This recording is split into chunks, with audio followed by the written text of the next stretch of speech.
اعوذ باللہ من الشیطان الرجیم، بسم اللہ الرحمن الرحیم۔ ایک دفعہ پھر صحیح ابن حبان یا ابن حبان، یہ ایک اہم کتاب ہے اور اس میں 81 نمبر ایک حدیث ہے کہ ایک شخص دوسرے مسلمان کو قتل کر رہا ہوگا اور شرک سے وہ خود، اور اس کو شرک کا اس پر بہتان لگا رہا ہوگا اور خود وہ شرک کے قریب ہوگا۔ بعض بریلوی حضرات یہ حدیث استعمال کرتے ہیں اہل سنہ دیوبند پر اور اہل سنہ الحدیث پر، سلفی حضرات پہ بھی کرتے ہیں، اور ماتریدی اور اشاعرہ جو کہ بعض بریلویوں سے اختلاف رکھتے ہیں ان پہ بھی کرتے ہیں۔ اگرچہ بعض بریلوی حضرات بھی ماتریدی ہونے کے مدعی ہیں، مگر ان کا دعویٰ جو ہے وہ ہم کو تسلیم نہیں۔ بہرحال ان کو تو ہمارا اسلامی تسلیم نہیں ہے، تو ہمیں ان کا تو یہ دعویٰ کا تسلیم نہیں، تو کون سی بڑی بات ہے۔ تو وہ یہ کہتے ہیں کہ بھائی یہ لوگ ہوں گے مشرک۔ نہیں، ایسا نہیں تھا۔ اس کا ہم یہ کہہ سکتے ہیں، اس کے اور بھی احتمالات ہیں، اور ان کے وہاں یہ ہے کہ ایک ہی احتمال کو وہ عقیدہ بنا لیتے ہیں، یہ عام طریقہ ہے ان کا۔ تو میں بیان کروں گا کہ دیکھیے، ایسا شخص معتزلی ہو سکتا ہے کہ معتزلہ باری تعالیٰ کی صفات کو عین مانتے تھے، اور وہ بھی عین کا حقیقی عین نہیں مانتے، اس پہ بحث میری ہے اور میں نے کچھ جگہ اپلوڈ بھی کی ہے۔ بہرحال وہ لائن والا غیر ماننے کو، یا زائد علی الذات ماننے کو، یا صادر علی الذات ماننے کو، قائم بذات الباری ماننے کو کفر و شرک قرار دیتے ہیں، لیکن خود ایک سے زیادہ خالقین مانتے ہیں، یعنی کہ افعال العباد کا خالق عباد کو مانتے ہیں، یا مخلوق کی افعال کا خالق مخلوق کو مانتے ہیں۔ تو کوئی بھی مخلوق اپنے فعل کا خالق نہیں ہے۔ تو یہ ہو سکتا ہے کہ کوئی اہل سنہ ہو جو صفات زائدہ کا قائل ہو، اور یہ شخص آ کر اس کو قتل کرنے کے لیے آئے، کیونکہ اس کے نتیجے شرک کر رہا ہے، حالانکہ خود اس سے بڑے شرک میں گرفتار ہے، انسان کو خود اپنے افعال کا خالق مان رہا ہے، تعدد خالقین کا قائل ہے۔ وہ شرک نظر نہیں آ رہا، اور صفات کو لائن والا غیر یا قائم بذات الباری یا زائد علی الذات اعتقاد کرنا اس کے نتیجے شرک۔ تو یہ یہاں یہ پاسبلٹی، یہ اہل سنہ دیوبند پہ لگا دینا یا اہل الحدیث پہ لگا دینا، یہ سراسر باطل ہے۔ یہ تو ایسے ہی ہے جیسے کوئی اسلام پر شرک کا حکم لگا دے، جیسے بعض آریہ سماج کہتے تھے کہ بھائی کعبہ کی طرف رخ کرنا شرک ہے، نماز پڑھنا، کیونکہ کعبہ کی طرف قبلہ کی استقبال قبلہ، استقبال القبلہ ان کے نزدیک شرک تھا۔ تو اپنے کوئی اس طرح کا دعویٰ کر سکتا ہے، لیکن جو بعض بریلوی حضرات ہیں نا، یہ اہل سنہ کے اتنے مخالفین ہیں کہ یہ ہر حدیث سے ان کا خلاف استدلال کرتے ہیں، دوسرے احتمالات کو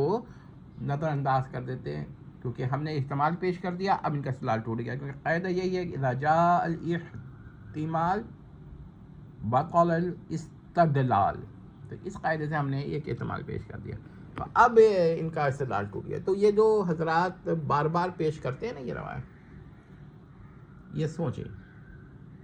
اس کے علاوہ حیرت کی بات ہے کہ بعض بر صغیر میں اہل سنہ عینیت کی جانب چلے گئے، اگرچہ ان کی عینیت محضہ نہیں ہے، لیکن بہرحال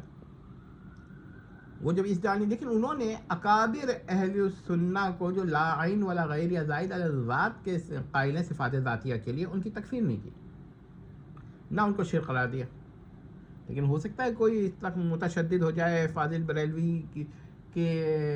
نقش قدم پر کہ ان کو بھی مشرک قرار دے دے، اور خود اہل سنہ ہونے کا مدعی ہو جائے۔ جب یہی بات ہے تو پھر، کیونکہ آپ کے وہاں اگر اس طرح کے لوگ پائے جائیں گے نا، تو ان کا پھر کیا کہا جائے گا۔ اور یہاں تو پھر افعال کے مخلوق ہونے کی بھی یا اس کے انکار کی بھی بحث نہیں ہے، صرف وہ، اور شرک سے وہ کیوں قریب ہوگا یہ بتا دیتے ہیں، کیونکہ وہ غیر اللہ سے استعانات کا قائل ہوگا، استعانہ اس کی جمع استعانات کا قائل ہوگا، وہ غیر اللہ کو مختار الکل اعتقاد کرے گا، وہ غیر اللہ کو عالم الغیب اعتقاد کرے گا، جو اللہ کی صفات ہیں مخصوصہ ان کو غیر ذاتی کے اعتبار سے غیر اللہ کے لیے ثابت کرے گا تو وہ شرک سے وہی قریب ہو جائے گا، اور صرف عین ہونے کی وجہ سے اہل سنہ کو تکفیر کر رہا ہوگا، اپنا شرک نہیں دیکھ رہا ہوگا، یہ بھی تو ممکن ہے نا۔ تو یہ چیز ضرور ہے کہ جب ہم نے بطور بہرحال احتمال پیش کیا ہے کہ ایسا بھی ممکن ہے، اور یہ امکان اس کی دلیل ہے کہ ان کا استدلال باطل ہے، اور ہو سکتا ہے کہ کوئی ایسا فرقہ پیدا ہو جائے۔ اب میں یہ ایک اور احتمال عقلی پیش کر رہا ہوں قیامت کے قریب،